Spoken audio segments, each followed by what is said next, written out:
Hey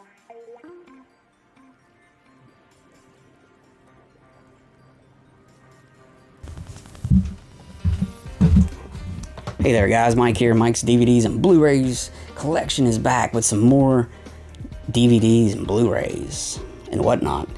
Today guys, we're going to go over some 4K movies that I've recently watched, and I had a chance to really kind of binge some of these when I was healing from foot surgery, so I couldn't really do a lot, so all I had time was watch 4K movies. So I watched some really good ones. Let me start with the newest ones that's been released here lately. Now, Warner Brothers, it's their 100th anniversary, and they've done some special things, some special releases. There's a big box set, a bunch of movies. Some of their biggest classics are getting the 4K treatment. And one of the first ones that I pre-ordered this from Amazon, was the Maltese Falcon. I mean, what can I say about this movie? Classic. And you know, it's got all the drama, all the mystery and the action and suspense and everything that you need.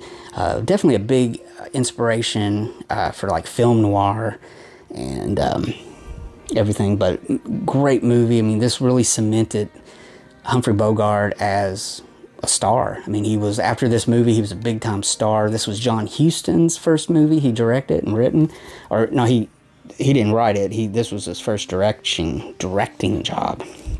But anyways, great movie. It's got Mary Astor, great performance from her. That kind of boosted her career a little bit after that. Peter Lorre, Sidney Greenstreet. I mean, The Little Bird. What can I say? Without knocking down everything on my shelf here. I have a little Maltese Falcon. But the one in the movie's a lot bigger.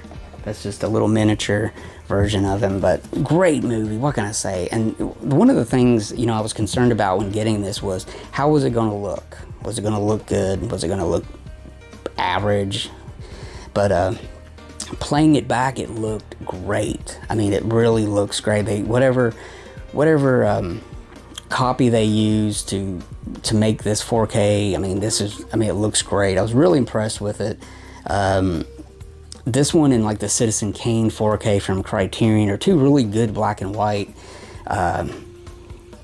4K movies, and like Double Indemnity from Criterion also is a great 4K. But man, I was really impressed with this. Now, I mean, somebody else may look at it and say, I found this problem and I found that problem and it's not this, but I don't care. I thought it looked really good, and that's all that matters. There, I said it. Next up, another Warner Brothers special, 100th Anniversary Edition 4K, and this one is Cool Hand Luke, which I thought looked really good also. A big difference, this being a color film from the 60s and the other one a 40s black and white film. But this looked really good. This is I guess a kind of a small upgrade from the previous Blu-ray that I had of it.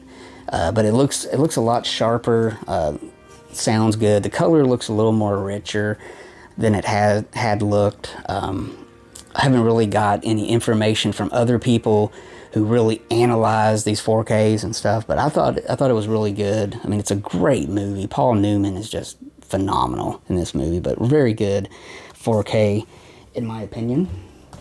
And I finally got to watch this movie.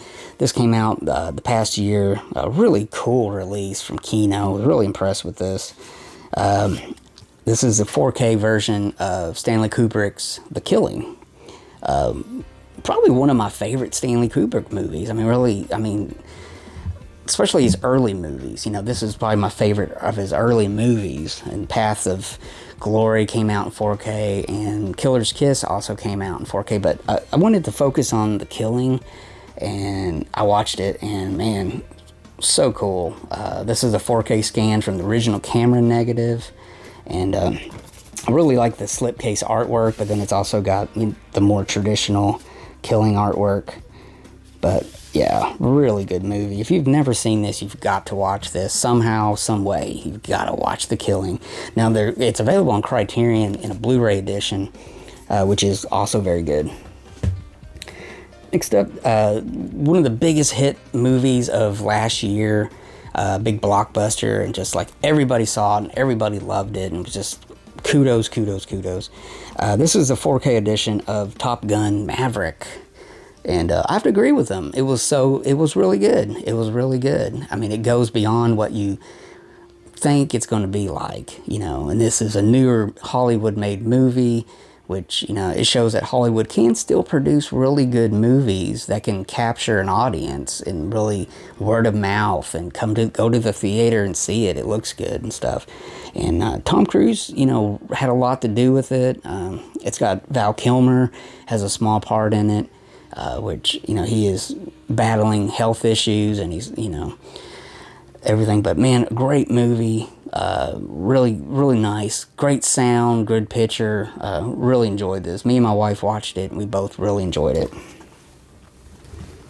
Next up, I may have shown this before, but man, I watched it again, and I can't remember if I've shown it to you or not, but this is the 4K edition HDR of Clint Eastwood's Unforgiven. And this is one, you know, this one's been out forever as far as 4Ks and stuff, and I think it looks really good. I mean, I don't think it's leaps and bounds over the regular Blu-ray, but it still looks really good. I didn't make notes about it and stuff, so I don't know if some things look better than others. As long as I can see that film grain, because I remember seeing this in the movie theater when it came out. And even then, I remember that grain. You know, I don't know if it was a dirty print or what, but it had a lot of grain going on in it and stuff. So, really cool. One of my favorite Clint Eastwood movies, Unforgiven, one of his best westerns he's made. So there you go. And finally, guys, I should have shown this next to Maverick, but this is the 4K of Top Gun, the 1986 original movie that Maverick comes from. And what can I say about this? I mean, this was big time Hollywood in '86. I mean, this had all the hottest stars, Tom Cruise and Val Kilmer and everybody. And Tony Scott, you know, Ridley Scott's brother, directed this. And I think this is the team of Don Simpson and Jerry Bruckheimer worked on this. And they were just turning out hit after hit after hit. And kind of eventually worked with like Michael Bay. He kind of became the new Tony Scott in a way and everything. But Tony Scott, really underrated as a director. He's done some really good stuff. Sadly, he's not here anymore. But man, this is one of the most iconic movies of all time. I mean, especially if you think about the 80s, you know, the soundtrack and everything to this movie. Crap, I even had a Nintendo video game of Top Gun, which really didn't have much to do with the movie. It was just flying jets and stuff, but really cool. Top Gun, there you go. So there you go, guys. I hope you enjoyed this episode. Just wanted to show off some of the 4Ks that I've recently watched and stuff, and I do recommend all of those. Those are all great movies, and they should all still be available. I would check and verify if the slipcase comes with the Kino edition of the Killing, because Kino is known to run out of the slipcases eventually, and you only get that one. So you might want to maybe check into that, do some research.